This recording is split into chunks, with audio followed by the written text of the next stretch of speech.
मंत्रालयातील अधिकाऱ्यांच्या कारनाम्याची। अजित पवारांच्या निधनादिवशी 28 शैक्षणिक संस्थांना अल्पसंख्याक दर्जा प्रमाणपत्राचं वाटप केल्याचा आरोप युवक काँग्रेसने केलाय। शासकीय दुखवटा असताना कार्यालयीन वेळ संपल्यानंतरही रात्री उशिरापर्यंत डिजिटल प्रमाणपत्रांचं वाटप सुरू होतं, असा आरोप सध्या युवक काँग्रेसने केलाय। अजित पवारांकडे अल्पसंख्याक विभाग होता।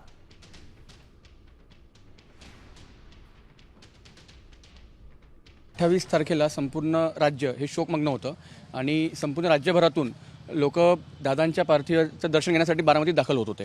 आणि त्याच दरम्यान दादाच्या म्हणजे दादांकडे जे आर्थिक अल्पसंख्याक विभाग जे होतं त्याच मंत्रालयातील काही अधिकारी हे दादांच्या मृत्यूच्या काही तासानंतर, निधनानंतरच्या काही तासानंतर त्यांनी अल्पसंख्याक दर्जा प्रमाणपत्र देण्यास सुरुवात केली। 27 जानेवारीपर्यंत जर एकही प्रमाणपत्र कोणत्याच संस्थेला राज्यातील देण्यात आलेलं नव्हतं आणि 28 तारखेला दुपारनंतर यांनी धडधडाट म्हणजे 75 शाळांना 20 संस्थाच्या 75 शाळांना यांनी प्रमाणपत्र देण्यात सुरुवात केलेली।